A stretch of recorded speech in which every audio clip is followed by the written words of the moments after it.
بسم اللہ الرحمن الرحیم حمدا وصلاۃ وسلاما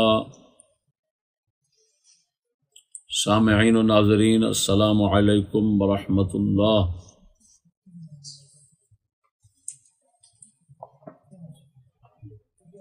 اس وقت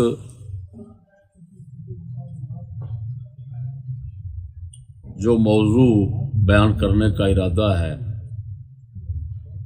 وہ ہے قرآن بورڈ کا اجلاس اور قرآن کی گستاخی۔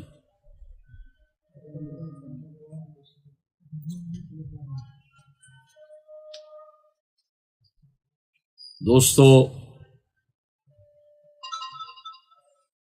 اس کا تھوڑا سا پس منظر پیش کرتا ہوں پہلے کہ بندہ ناچیز قرآن بورڈ کے 2 اجلاسوں میں کیوں شریک ہوا۔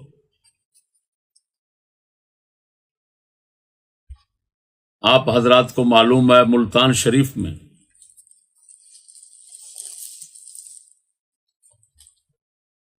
قرآن حکیم کے تحفظ کی خدمت کرنے والے خادمین کو جو لوگ کے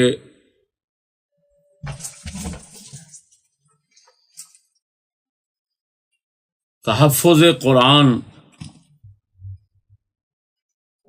تحفظ مقدس اوراق کا فریضہ سر انجام دیتے تھے، ان کو کچھ شر پسندوں، گستاخوں کے کہنے پہ پولیس نے سلاخوں کے پیچھے رکھ دیا، جبکہ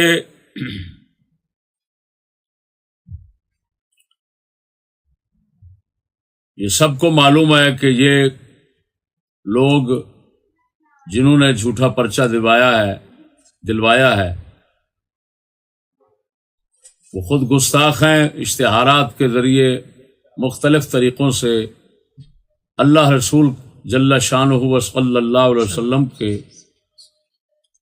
مقدس اوراق کو نیچے پھینکتے ہیں، توہینوں میں ڈالتے ہیں، گندی نالیوں میں، گندے پانیوں میں ڈالتے ہیں،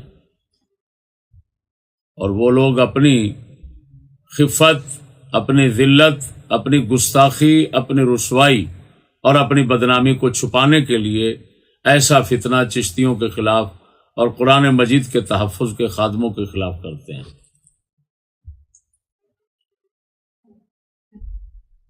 ہم نے اس کے برخلاف جب لاہور میں احتجاج کیا تو ہوم سیکرٹری صاحب کی طرف سے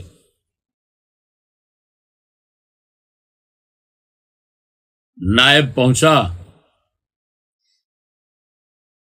اور مجھے ہوم سیکرٹری کے پاس سیکریٹریٹ میں لے جایا گیا۔ وہاں محکمہ اوقاف کا سیکرٹری بھی آیا ہوا تھا، باتیں ہوئیں۔ جب میں نے یہ مسائل رکھے کہ دیکھو یہ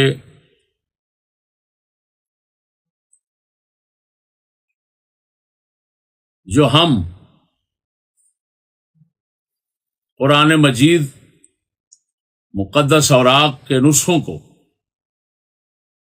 شہید کرتے ہیں، آگ میں نذر آتش کرتے ہیں، وہ نسخے ہیں جو گندگی اور غلاظت میں ملوث ہوتے ہیں، معاذ اللہ تعالی۔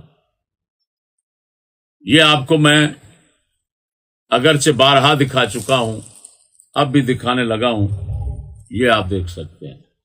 یہ پیشاب پخانہ اور گندی نالیوں سے، اچھرے کی نہر سے جو بند ہونے کے بعد گٹر کے منظر پیش کر رہی ہوتی ہے اس سے نکالیں. یہ اندر سے آپ دیکھیں گے تو کچھ نہ کچھ ورقوں پر تحریر کتابت نظر آئے گی، لیکن یہ حال ہے. یہ دیکھیں اب یہ بلیکیے یا دوسرے تیسرے یہ لوگ گستاخی جو کرنے والے ہیں، یہ اندر کی تصویر ہمارے قرآن محل سے اٹھا کر پھینک دیتے ہیں نیٹ پہ اور لوگوں کو تاثر دیتے ہیں اپنی گستاخی چھپانے کے لیے کہ یہ دیکھو چشتی لوگ قرآن جلا رہے ہیں. اب اس کا شرع میں جلانا فرض ہے، اس کو رکھنا خود ایک کفر گستاخی ہے، بدترین گستاخی ہے.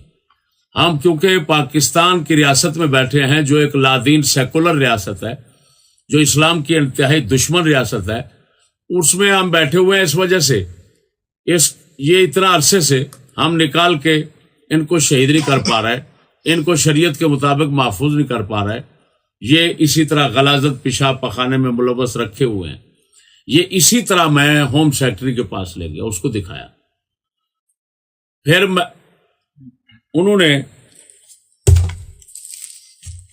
ہمیں یہ مشورہ دیا کہ آپ یہ کام جو ہے نا قرآن بورڈ والوں کو پیش کریں. قرآن بورڈ کا انچارج عمر دراز، اس سے رابطہ ہوا تو اجلاس رکھا گیا. پہلے اجلاس میں جو حضرات بلائے گئے تھے ان کے عہدیداران، وہ ان کی اعلیٰ سطح کے عہدیدار نہیں تھے، نچلی سطح کے تھے. لیکن ان میں زیادہ لوگ ایسے تھے کہ جو اس بات کا درد رکھنے والے تھے. جب انہوں نے دیکھا تو سب نے میرے ساتھ موافقت کی. کنوینر نے یہ کہا، کنوینر صاحب نے کہ ہم جلانے کی اجازت نہیں دے سکتے. لیکن جب میں نے کہا بتاؤ اس کا کرنا کیا ہے، یہ فرض ہے، اس کو رکھنا کفر گستاخی ہے کہ نہیں ہے، یہ تو آپ نے کیوں کہہ دیا کہ جلانے کی اجازت نہیں دے سکتے؟ جب خدا کا فرض ہے تو اجازت لینے کی ہمیں کیا ضرورت ہے؟ اور آپ کون ہوتے ہیں اجازت دینے کی بات کرنے والے؟ تو وہ فوراً خاموش ہو گئے. خیر، اچھے ماحول اور اچھی صورتحال کے ساتھ اجلاس ختم ہوا. ان لوگوں نے کھڑے ہو کر میرے ساتھ سیلفیاں بنائیں، عہدیداروں نے. قرآن بورڈ کا جو چیئرمین ہے وہ ہے ڈاکٹر حنیف جالندھری دیوبندی، خیر المدارس کا جو محتمم ہے ملتان کا. دوسرے اجلاس کے لیے جو وعدہ کیا گیا تھا ان کی طرف سے، اس کا میں انتظار کرتا رہا. انہوں نے کہا جی وہ ہمارے چیئرمین صاحب باہر گئے ہوئے ہیں، جب آتے ہیں آ گئے. بار بار میں فون کرتا رہا. آخر مجھے انچارج نے کہا کہ آپ براہ راست چیئرمین صاحب سے کہیں. میں نے فون کیا، صورتحال بتائی تو چیئرمین نے کہا کہ یہ جو ہے نا مجھے تو علم ہی نہیں ہے کہ آپ کی ایک جماعت ہے اور اتنے قرآن محل بنا چکی ہے اور یہ کرتی ہے وہ کرتی ہے، یہ تو مجھے ملتان کے واقعے کا بھی کوئی پتہ نہیں ہے فلاں. خیر، پتہ نہیں وہ کہاں رہتے ہیں، اتنے بڑے کام اور اتنی بڑی جماعت کا کوئی علم نہیں. خیر، اجلاس اس پیر کو، یہ جو کل گزرا ہے، اس پیر کو اجلاس رکھا گیا.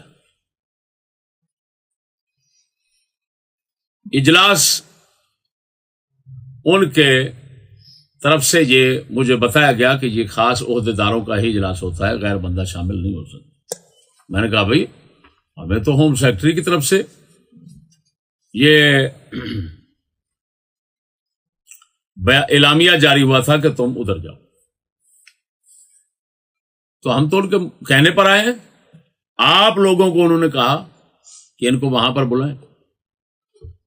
خیر، میں چلا گیا. مجھے چیئرمین نے کہا کہ اجلاس تو 11 بجے شروع ہوگا، آپ 12 بجے پہنچ جائیں، وہاں بیٹھ جانا، جب ہم آپ کے مسئلے کی طرف آئیں گے تو آپ کو بلا لیں گے. مجھے بلایا گیا. عجیب بات جو دیکھنے میں آئی مسلمانوں وہ یہ تھی کہ جو عہدیدار پہلے اجلاس میں تھے ان میں سے ایک بندہ بھی نہیں بٹھایا گیا. اور دیکھیں قرآن بورڈ ہے، قرآن تو سچائی کی کتاب ہے. جاتے ہوئے جب میں نے پوچھا، 10 بندے میں نے دیکھے کل، میں نے پوچھا یہ آپ کا فل بینچ اجلاس ہے؟ تو چیئرمین نے کہا جی. 1-2 بندے چلے گئے ہیں، ان کو کام تھا.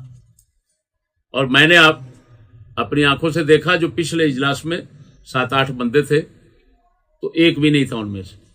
چیئرمین نے اتنا جھوٹ بول دیا کہ کہہ رہا ہے یہ تو سارے فل بینچ ہے، یہ تو سب تمام آئے ہوئے ہیں، صرف 2-4 بندے چلے گئے ہیں. یہ لوگ قرآن جیسے حکمران سچے ہیں ویسے ان کے تابع دار سچے ہیں. میں سمجھ گیا ہوں کہ اس کی وجہ کیا تھی، کیونکہ انہوں نے میرے ہم نوائی کی، اس مسئلے کے خلاف بولنے کی جرت نہیں کی.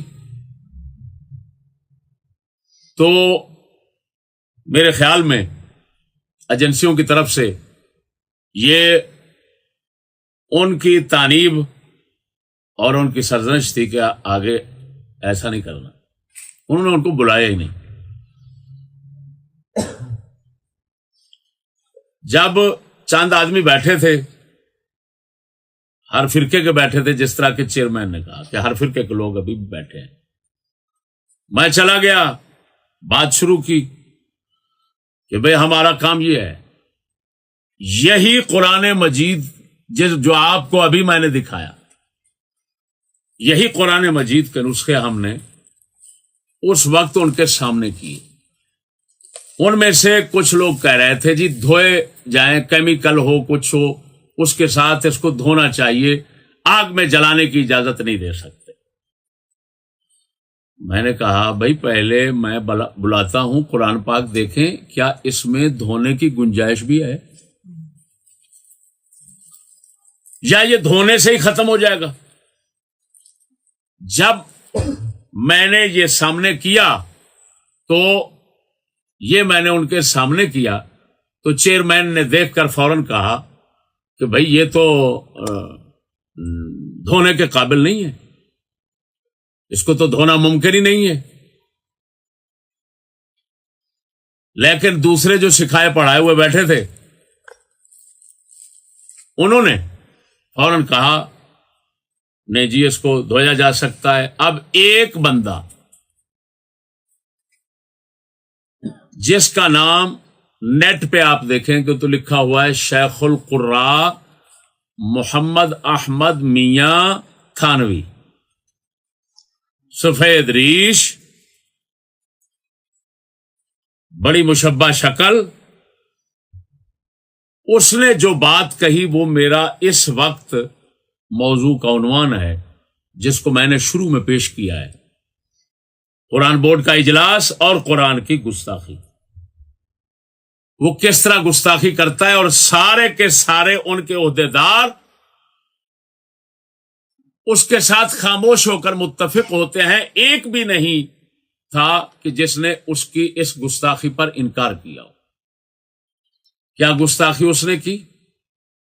اس نے کہا جی دھونے کے لیے جاپان اور کوریا سے کیمیکل منگوائے جا سکتے ہیں، وہ اگرچہ پلیت بھی ہوں، یہ اس کے لفظ ہیں.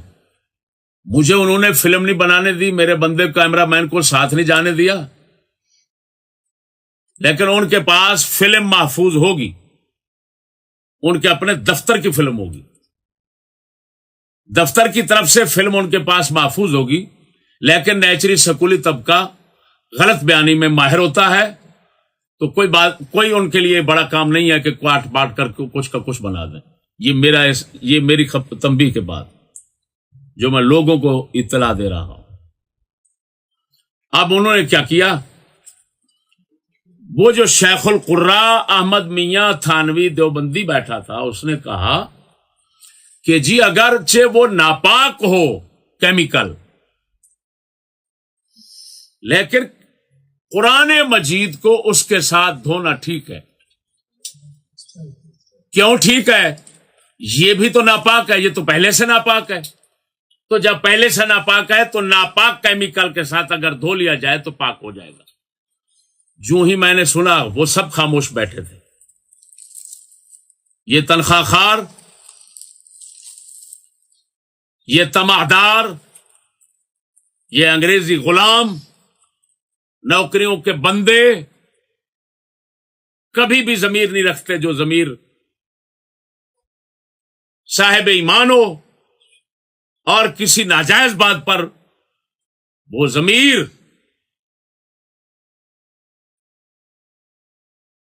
برجستہ بول پڑے،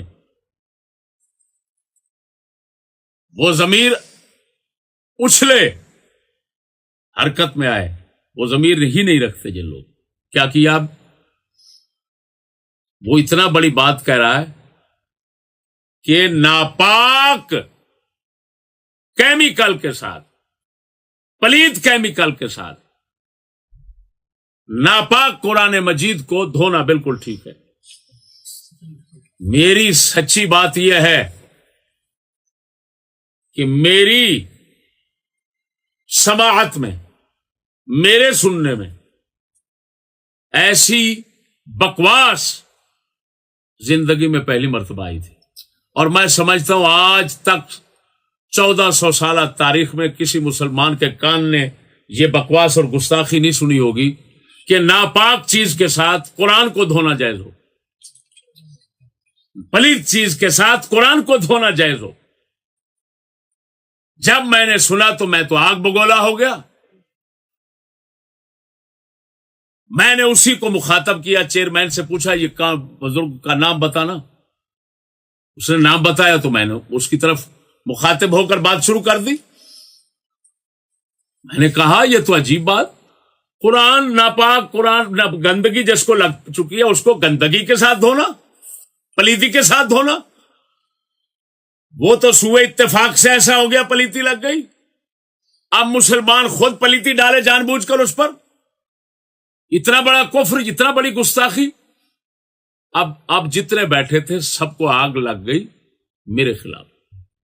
قرآن کی گستاخی پر کسی کو غصہ نہیں آیا. کیوں؟ کہ وہ ان کے ہم مشرب تھے، ہم پیالہ تھے، ہم نوالہ تھے، ہم خیال تھے، ابنائے جنس تھے، تنخواہ خار تھے.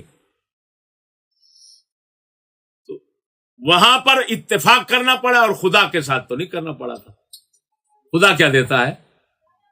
خدا سے کیا توقعات ہو سکتی ہیں؟ اور عجیب بات یہ دیکھے پھر کہ جب ہم نے قرآن مجید کو اس حالت میں دکھایا جو رلا دینے والی ہے، ایمان سے کہتا ہوں سلطانی صاحب گواہ ہیں، پورے بورڈ کے عہدے داروں کے ماتھے اور چہرے پر ذرہ برابر بھی پریشانی کے آثار نظر نہیں آئے، بلکہ ایک ان کی رن بیٹھی ہوئی تھی وہاں پر، وہ بھی عہدے دار تھی. تو وہ ایسے کرنے لگی جب اس نے اٹھایا نا، یعنی بدبو آ رہی ہے. لاکھ لعنت ہے تمہارے پڑھنے پڑھانے پر. قرآن پر پیشاب لگا ہوا ہے، اس کی کوئی پرواہ نہیں، اور اسی کی طرف سے بدبو آ رہی ہے، اور وہ اپنا ناک منہ چڑھا رہی ہے اور ہاتھ مار رہی ہے کہ بدبو آ رہی ہے. اور میں نے دیکھا کہ کچھ نے تو، کافی ساروں نے تو اس قرآن کی طرف دیکھنا بھی گوارا نہیں کیا. یعنی جیسے بندہ بے پرواہ ہوتا ہے یہ کون سی کوئی عزت کی بات ہے یا کون سی یہ ضروری بات ہے جس کی طرف دیکھنا بھی گوارا نہیں کیا. جو لوگ انگریز کے، یہودیوں کے کپورے دیکھتے رہتے ہیں، انہوں نے قرآن کو دیکھنا گوارا نہیں کیا. جو انگلش کے عاشق ہیں انہوں نے قرآن کو دیکھنا گوارا نہیں کیا. یہ وہی بات ہے کہ میں نے اپنے گناہگار کانوں سے کافی عرصہ پہلے بہاڑی ایک سفر میں گاڑی میں جب تبلیغ کی تو ایک لڑکا سکولی اٹھ کر کھڑا ہوا. اس کے منہ سے جو بات میں نے سنی تھی وہ بکواس، وہ کیا تھی؟ جب میں انگریزوں کے خلاف بول رہا تھا تو وہ اس وقت بش کا دور تھا. تو وہ لڑکا اٹھ کر کھڑا ہو گیا، سکولی 10-12 سال کا لڑکا ہوگا. مجھے کہنے لگا محمد رسول اللہ نے ہمیں کیا دیا ہے؟ ہمیں تو جو کچھ دیا ہے بش نے دیا ہے. ایمان سے کہتا ہوں پوری گاڑی سے ایک شخص نہیں تھا جو اس کافر کے منہ پر تھپڑ مارتا، ایک شخص نہیں تھا جو اس کتے کے منہ میں ٹٹی دیتا، جوتا دیتا کہ بغیرت کافر کا بچہ یہ کیا کہہ رہا ہے۔ سارے کے سارے حرامزادے خاموش ہو کر بیٹھے رہے۔ میرے ساتھ لڑنے والے تھے، اس کے خلاف کو لڑنے والا نہیں تھا۔ امام اہل سنت نے فتاوی رضویہ میں ایسے تو نہیں لکھا، فرمایا اس دور میں سب سے گھٹیا عزت اللہ رسول کی سمجھی جاتی ہے۔ بتائیں اتنا بڑا امام اہل سنت کیوں لکھ رہا ہے؟ ایسے ہی واقعات اس کی دلیل ہے، اس کے شاہد ہیں۔ بتاؤ اتنا بڑی گستاخی منہ سے نکل رہی ہے جو کائنات میں کتابوں میں لکھنا تو بڑی دور کی بات ہے، جو کسی مسلمان کے منہ سے نہیں نکل سکتی، مسلمان کے کان نے کبھی نہیں سنی، وہ بکواس نکل رہی ہے کہ جی یہ تو ناپاک اگر ہو چکا ہے تو پہلے سے ناپاک تو ہے، اب اس کو پاک کرنے کے لیے ناپاک اور ڈال دو۔ قرآن کی بات کر رہا ہے۔ آپ ایک وہاں پر بیٹھا ہوا تھا تو وہ میرے ساتھ مخاطب ہو گیا۔ ہم پوچھتے ہیں یہ بتائیں چشتی صاحب، یہ جو کاغذ باہر سے آتا ہے اس میں کون سا کیمیکل استعمال ہوتا ہے؟ کیونکہ یہ بات میں نے اٹھائی تھی کہ ریسائکلنگ فیکٹریوں میں دوبارہ جو اس کو بنایا جاتا ہے، تو ریسائکلنگ کے 3 نقص اور 3 گستاخیاں، 3 عیب ہیں۔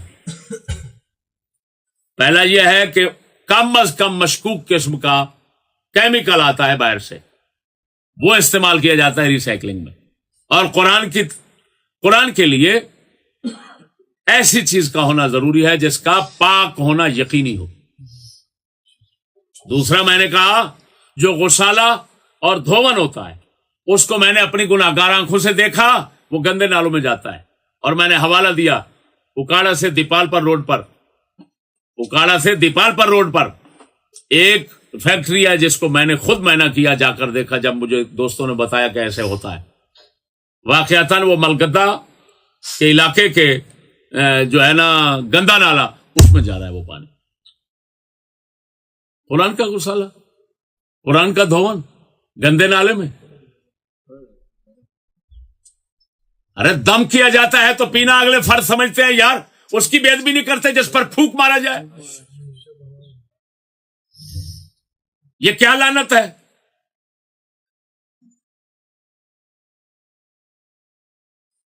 ہمارے علماء لکھتے ہیں فقہا، جو کوڑا کرکٹ مسجد کا جھاڑو کے ساتھ جمع ہوتا ہے اس کو عام کوڑے کے ڈھیر پر پھینکنا جائز نہیں ہے، یعنی بے ادبی ہے، صحیح نہیں ہے، بے ادبی ہے۔ تو میرے دوستو، تیسرا نقص میں نے کہا، تیسرا یہ ہے کہ اس سے جو مواد حاصل ہوتا ہے تحریر قرآن کی ختم کرنے کے بعد، جو مواد حاصل ہوتا ہے اس سے پھر یہ ٹشو وغیرہ مقام امتحان میں، ہاں موٹی کے ساتھ، مقام امتحان میں استعمال ہونے والی چیزیں بنائی جاتی ہیں، اور مقام امتحان میں ایسی چیزیں استعمال کرنا جائز نہیں۔ ہمارے فقہا فرماتے ہیں جو مسجد کا ٹوٹا پھوٹا ملبہ سامان ہے وہ کسی بے ادبی کی جگہ پر نہیں لگ سکتا، جیسے لیٹرین وغیرہ۔ یہ چیز یہ تو قرآن کا، اس سے ٹشو بنائے جاتے ہیں، ٹشو پیشاب میں استعمال ہوتا ہے، ٹشو کہاں کہاں استعمال ہوتا ہے، گتے بنتے ہیں، جوتے رکھے جاتے ہیں، کیا کیا ہوتا ہے۔ یہ بات جو میں نے ان کو کی ہوئی تھی، تو اب وہ جو بیٹھا ہوا تھا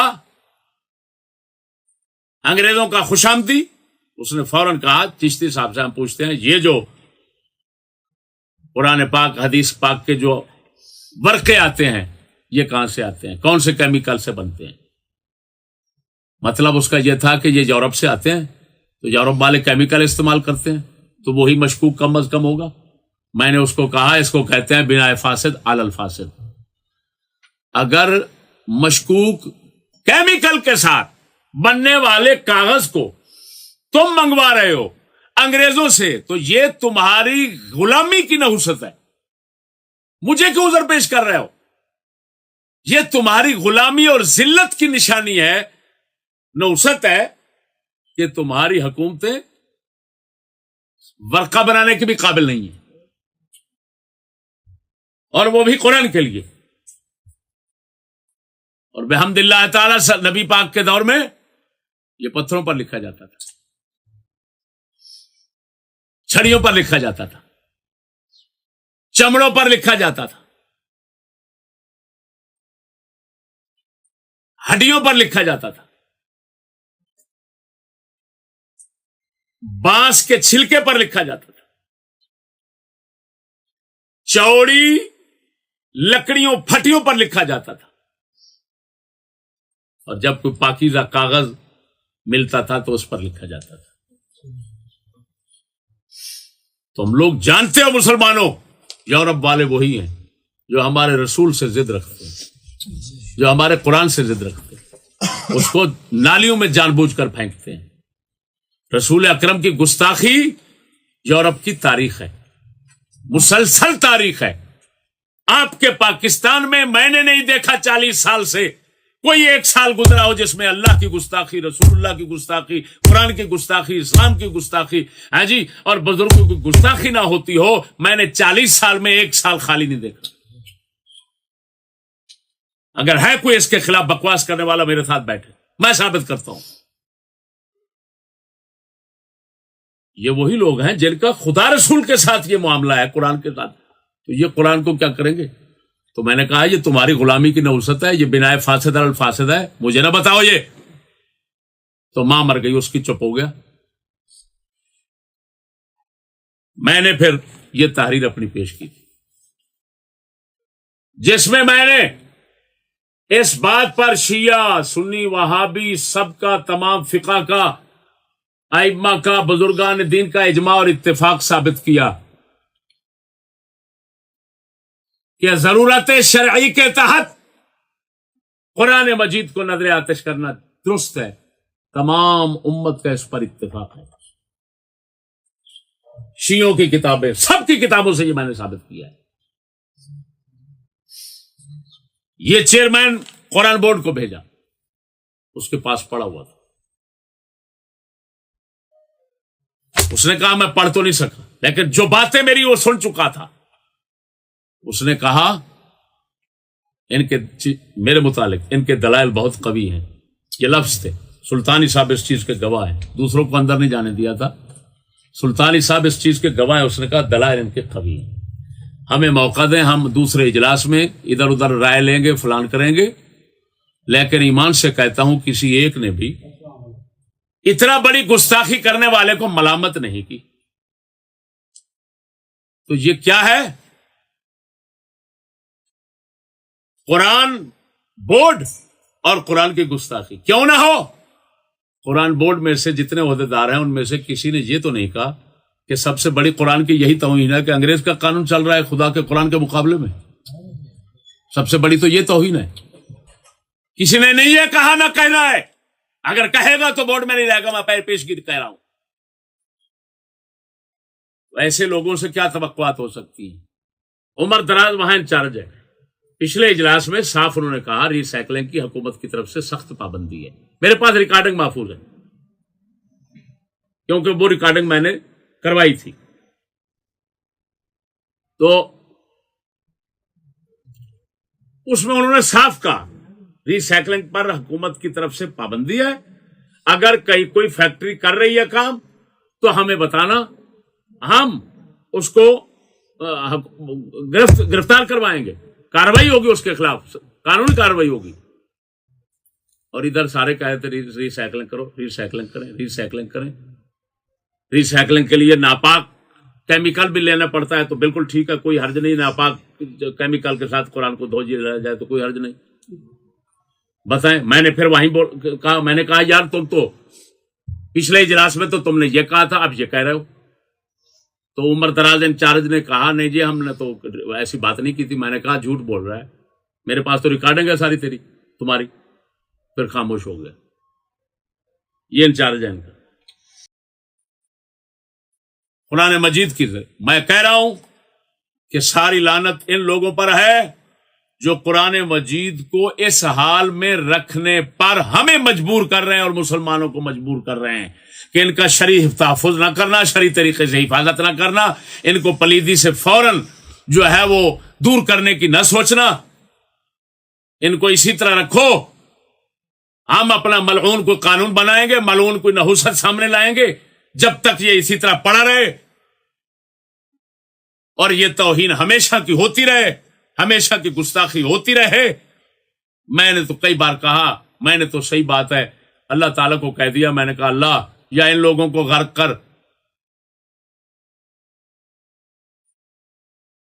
ہماری مدد فرما، پھر اٹھاؤں گا۔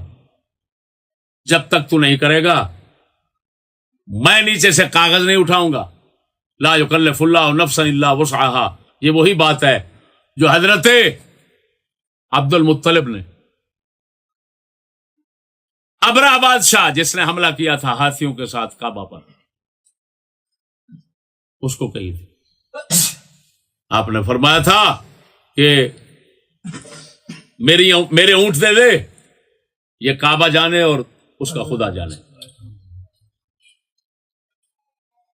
میں یہی کہوں گا یہ ہمارے درویش اور ساتھی یہ ان کے ظلم سے بچ جائیں، یہ قرآن جانے اور قرآن کا بولنے والا خدا جانے اور یہ لعنتی جانے۔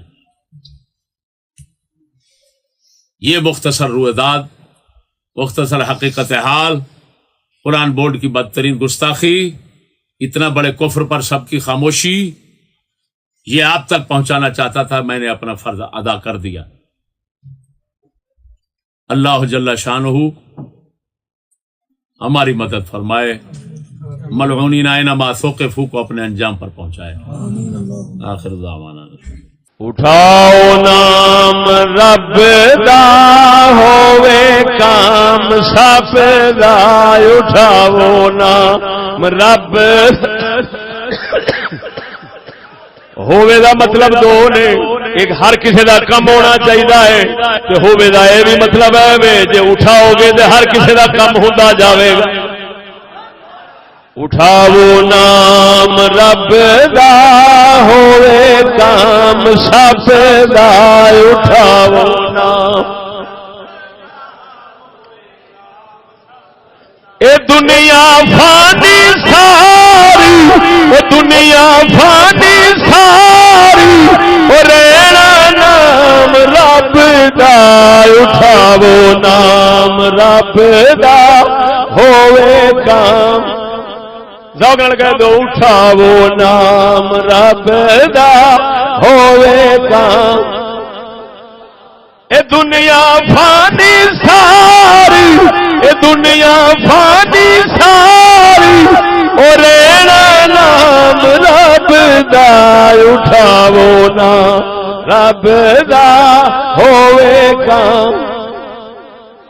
محل قرآن بناؤ تو جگ رحمت باؤ، محل قرآن بناؤ تو جگ رحمت باؤ، محل قرآن بناؤ تو جگ رحمت پاؤ، یہ ہے کام ادب دا، اٹھاؤ ہووے کام سب دا۔ فرصت جدوں پاؤ کاغذ باغ اٹھاؤ، فرصت جدوں کاغذ باغ، او فرصت جدوں پاؤ کاغذ باغ اٹھاؤ، اس وچ رب لبدا،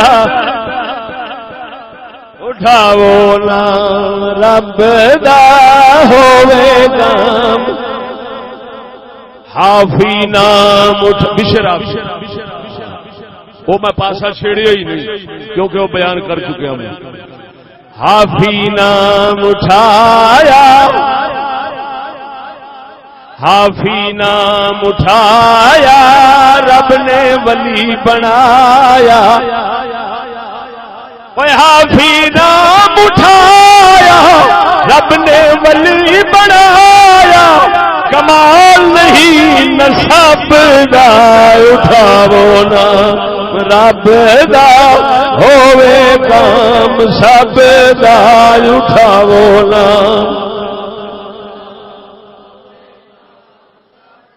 اشتہار اخبار چھپانا گلی بازار جلان اشتہار اخبار چھپانا گلی بازار او اشتہار اخبار چھپانا گلی بازار